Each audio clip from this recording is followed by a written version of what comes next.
예, 안녕하세요. 오늘은 교과서 288페이지 외환 위기와 사회 경제적 변화로 들어가겠습니다.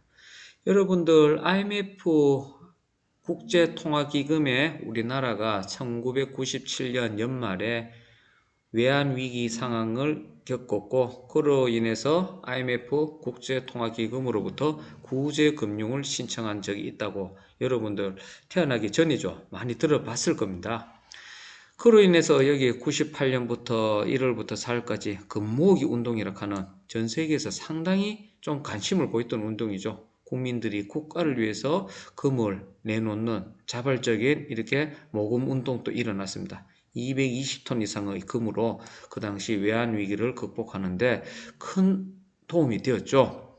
이것은 우리가 1907년 대구에서 시작된 국채보상운동 다음의 제2의 국채보상운동이라고도 불리고 있습니다. 금모으기 운동, 전 세계가 관심있게 봤던 모습이고, 자, 이 시기 때 장롱석 외화를 들고 나와 모금에 참여하는 어린이들, 초등학생들을 비롯해서 어른들은 금모으기 운동에 참여하는 시민들, 97년 연말부터 우리나라가 상당히 어려운 상황이었던 것을 이 사진들을 통해서도 알 수 있습니다.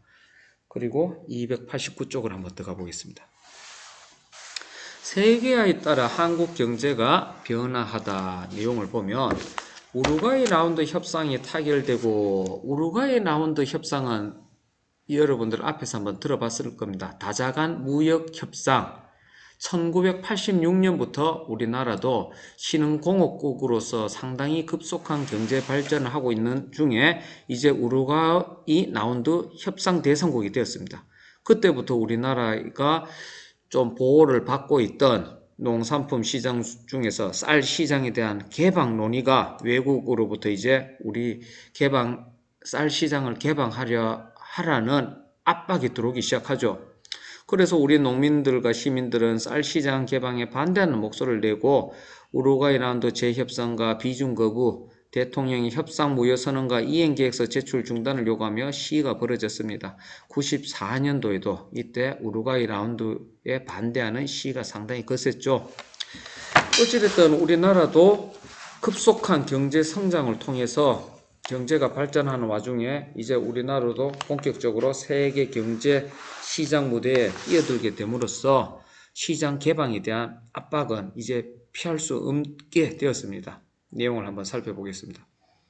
1차, 2차 석유 파동 70년대 일어났죠. 73년에 중동전쟁 때문에 1차 석유 파동, 78년에 이란의 석유 수출 금지로 인한 2차 석유 파동, 우리나라는 다행히 1차 석유 파동은 잘 극복해냈다겠죠. 중동 진출로.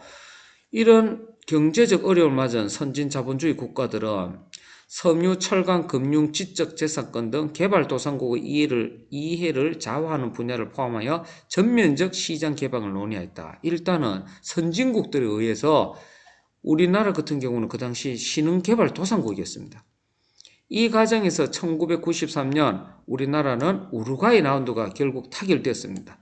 이제 우리나라도 외국으로부터 농산물 시장을 열어줘야 되고 그뿐만 아니라 금융 및 서비스, 산업 등 지적 재산권 그런 관련 부분도 이제 개방의 대상이 되었습니다.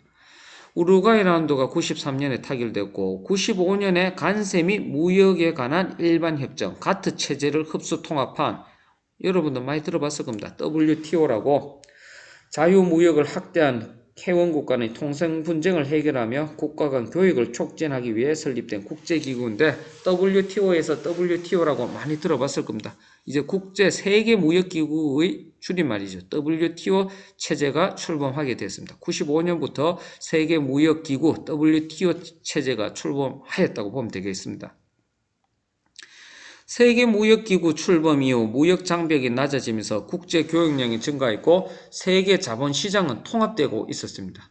이 무렵 본격적으로 시작된 정보통신기술의 발달은 상품과 자본이 국경을 넘어 자유롭게 오갈 수 있도록 세계의 흐름에 탄력을 붙여주었습니다.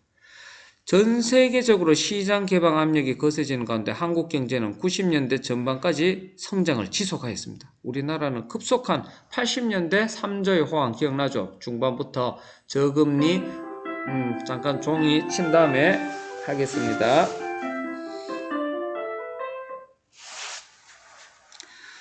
저금리, 저달러, 저유가락하는 80년대 중반 우리나라의 고도 성장의 최고 전성기 때였죠. 그리고 90년대 전반까지도 성장 지속하였습니다.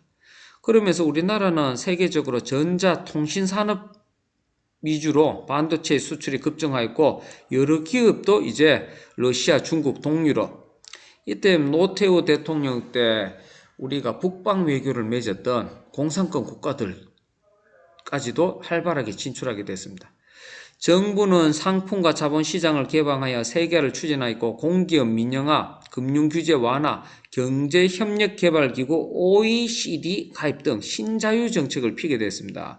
우리나라는 1996년 우리나라는 이른바 선진국 클럽이라고 불리는 경제협력개발기구의 29번째 회원국이 되었습니다. 여러분들 많이 들어봤을 겁니다. OECD, 경제협력개발기구 OECD.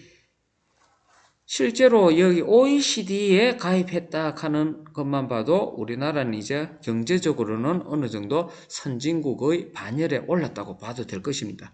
선진국들에 의한 선진국 클럽 경제협력개발기구인데 여기에 가입되고 나서 신자유 정책이 펼쳐지고 되는데 신자유 정책이라고 하는 것은 여기 좀 설명이 나와 있네요.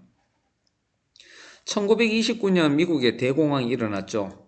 미국을 비롯한 자본주의 국가들은 국가의 개입을 통해 경제 문제를 해결하는 수정 자본주의를 펼쳤습니다. 그때는 1920년대 후반이었죠. 그러나 정부가 지나치게 시장 개입에 오히려 비효율적인 데다가 1970년대 두 차례 석유 파동을 겪으면서 전 세계 경제가 너무나 침체됐습니다. 그래서 앞으로 정부의 지나친 시장 개입은 안 된다는 취지에서 민간의 영역한테 자유로운 경제활동을 옹호하는 신자유주의 지지를 받기 시작했습니다. 신자유주의라 하는 것은 정부 규제의 완화 및 철폐, 복지 축소, 노동시장 유연성 강화, 공기업 민영화 등이 여기에 해당되는 내용입니다. 어찌됐든 성격을 보면 신자유주의 성격에 대해서 여러분들은 좀 잘 알고 있어야 됩니다. 정부의 규제보다는 정부가 규제를 풀어준다든지 없앤다든지 그리고 이 시대는 요즘하고는 좀 느낌이 다르죠. 요즘은 복지가 확대되는 측면이지만 신자유주의에서는 복지가 축소됐습니다. 복지가 축소됐다 하는 말은 당연히 노동시장의 유연성이 강화됐다. 그러니까 노동시장의 유연성이라 하는 말은 요즘에는 우리나라 주 52시간 근로시간 하면서 근로시간을 단축시키는 형국인데 이때 신자유주의가 펼쳐질 때는 노동시장은 사업의 성격에 따라서 늘릴 수도 있고 줄일 수도 있는 시스템입니다. 그리고 공기업, 국가가 가지고 있던 기업들을 민영화시킨다 하는 것은 국가의 기업을 이제 사기업으로 만든다는 뜻입니다. 그 결과 시장의 효율성은 높아졌지만 자본의 국제적 이동이 커지면서 국가 간 경제 격차가 심화된 등 문제점이 나타나기 시작했습니다. 이 때문에 세계 각국에서는 신자유주의를 반대하는 움직임이 또 확산되기도 했다 하는데 효율성은 상당히 신자유주의 정책을 펼치면 효율적인 측면은 크죠. 그런데 문제점은 이거죠. 자본의 국제적 이동이 커지면서 국가 간 경제 격차가 심화된다. 이 말은 상당히 거대 다국적 기업을 소유한 국가들이 상당히 시장을 지배할 수 있다는 논리로 보면 되겠습니다. 여기서도 예를 들어 미국의 마이크로소프트, IBM, 대형 자동차 업체들, GM 그런 대형 업체들이 중소 좀 시장으로 성장하려는 신흥국의 산업을 잠식시킬 수 있다 하는 그런 문제점을 지적하고 있는 것입니다. 여러분들은 신자유주의 정책의 성격을 좀 잘 알고 있어야겠습니다. 그리고 290쪽으로 넘어가겠습니다. 290쪽. 자, 외환위기가 우리가 발생됐던 이유를 한번 볼게요. 자, 80년대부터 정부의 보호 아래 느슨하게 운영되는 우리나라의 기업의 문제가 재벌의 문어발식 학대였다 했죠. 돈 되는 사업에는 무작정 다 뛰어들었습니다. 개방화 국제를 추구하는 세계무역기구 체제에서 경쟁력을 갖추기 어렵습니다. 우리나라 재벌들은 한마디로 우물한 개구리였죠.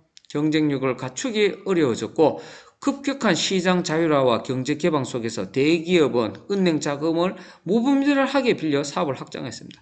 그 당시에 대기업들은 특정 금융권의 대출을 받아서 사업을 확대하고 한마디로 문어발식 사업 확대를 추진하였죠. 그러다가 이제 97년 연말 초부터죠. 동남아시아에서 먼저 외환 및 금융 위기가 시작되었습니다. 그리고 연말이 한국 경제에도 닥쳤습니다. 한마디로 외국인들이 우리나라에 투자했던 외화를 갑자기 다 회수해 가기 시작했습니다. 우리나라의 외환 보유고가 고갈되었습니다. 기업들은 이제 돈을 갚아야 되는데 갚아야 될 외화도 없을 뿐더러 이제 금융권에서 대출해갔던 돈도 못 갚을 지경에 이르렀죠. 방법은 이제 마지막에 회사가 없어져야 되는 처지로 오게 된 것입니다. 심지어 우리나라 97년 연말에 IMF 외환경제위기 때는 은행들도 부도를 맞는 절대 망하지 않을 회사였던 은행, 금융회사들까지 망하는 지경에 이르렀습니다. 결국 김영삼 정부는 97년 말 국제통화기금이죠. IMF 구제금융을 요청하면서 긴급자금을 지원받게 됐습니다. 한마디로 오늘 치면 모라토리엄, 국가경제 부도라고 보면 됩니다. IMF한테 구제금융을 신청했다 하는 것은 한마디로 그 나라의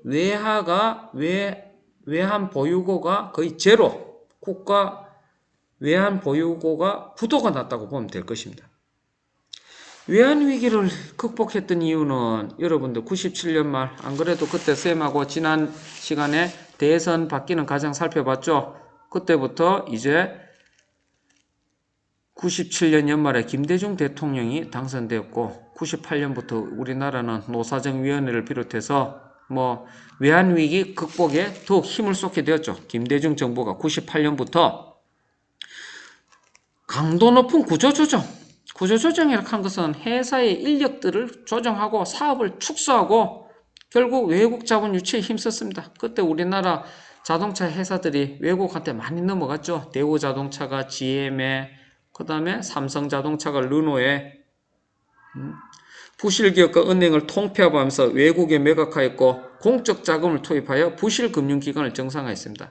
이 시기 때 외환위기 때 오늘날 여러분들 기아자동차가 현대한테 일단은 통합하게 된 겁니다. 그래서 오늘날 현대기아그룹이라고 부르죠. 공공부문에서도 공기업 민영화와 경영 혁신 등을 위한 개혁 추진했습니다.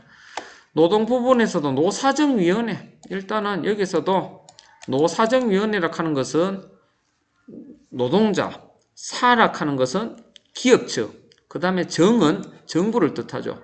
여기 단체들이 일단은 서로 간에 힘을 잡고 일종의 인력 감축을 비롯해서 정리해고제와 근로자 파견제 도입 등 고용보험 확대와 근로시간 단축 등의 노력을 노동자, 정부, 그 다음에 기업이 서로 간에 머리를 맞대고 어찌됐든 노동자들의 희생이 이때는 상당히 컸습니다. 국민들은 자발적 근무기 운동, 이것도 아까 이야기했죠. 부족한 외환을 보충하는데 큰 도움이 되었죠. 한 22억 달러 모았다 하니까 엄청난 큰 도움이 됐을 겁니다. 그래서 2001년 국제통화기금으로부터 우리나라는 IMF의 지원금을 조기 상환하였다 했습니다. 97년 연말에 신청했던 IMF 구제금융기금을 결국에는 98, 99, 2000, 2001년 4년 만에 상환하는 최단기간에 상환했던 국가가 된 거죠. 그러나 위기 극복 과정에서 정리해고자 많이 생겼죠. 근로자 파견제가 실시되면서 한마디로 정규직이 아닌 비정규직 일자리가 이때부터 많이 생기게 되었습니다.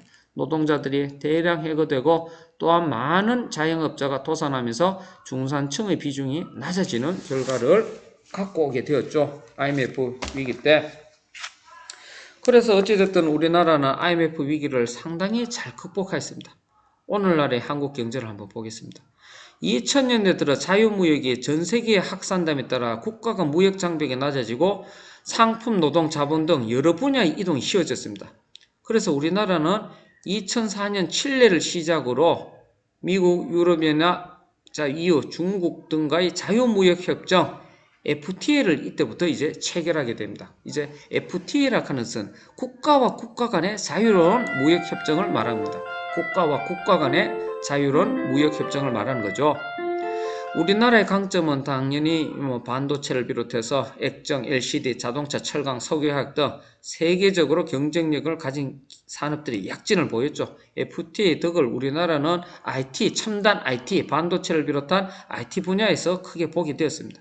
그리고 2016년 기준으로 우리 대한민국은 세계 9위의 무역대국으로 발돋움할 수 있게 되었습니다. 세계 9위의 무역대국.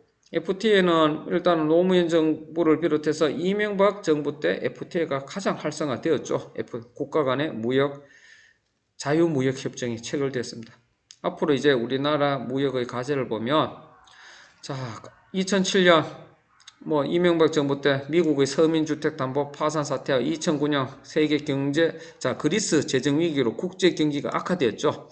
이때 우리나라는 상당히 그런대로 잘 위기를 극복해낸 편입니다. 그렇지만 그때도 어렵긴 어렸죠. 국내적으로는 대기업과는 중소기업 간의 차이는 더욱 벌어졌고 대기업의 자본력을 바탕으로 소상공업까지 진출하면서 서민 상권을 위협하기도 했습니다. 또한 급속한 경제 성장으로 사회 계층 간의 격차가 점차 커지고 있었습니다. 도시와 농촌, 공업과 농업 간에 심화되는 불균형도 오늘날 해결돼야 되는 과제로 지금 남아있죠. 여기에 남아있는 과제를 여러분도 한번 읽어보면 되겠습니다. 자, 그래서 우리나라가 오늘날은 대기업들, 안동에도 이마트는 수요일날 문을 닫죠. 2, 4주 수요일날. 대도시 강력시권은 2, 4주 일요일날. 일단은 소상공인들을 보호하기 위해서 정부에서 만든 시책으로 봐야겠습니다. 신문기사를 통계로 본 우리나라 IMF 97년 연말 때락하면 97년 연말이 뭔가 이야기가 나오면 IMF 외환위기가 닥쳤을 시기라고 여러분들 보면 되겠습니다.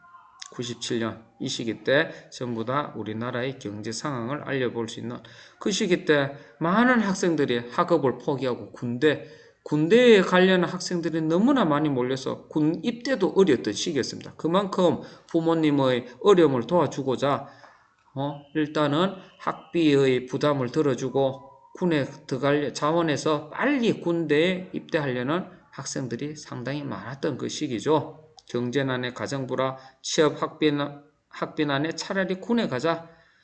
그리고 고환율, 고금리, 주가 하락, 80년대부터 90년대 초까지 경제 성장을 달리던 대한민국한테 결국은 2000년 중반부터 불어닥친 이런 1990년대 후반부터 불어닥친 경제 위기의 순간 결국에는 97년에 우리나라에서는 외환 위기가 터졌다 하는 내용들을 여기서 볼 수 있습니다. 그렇지만 우리 국민들 저력 있게 잘 극복하였고 그 이후 2000년 이후부터 지속적인 꾸준한 성장을 해오고 있습니다.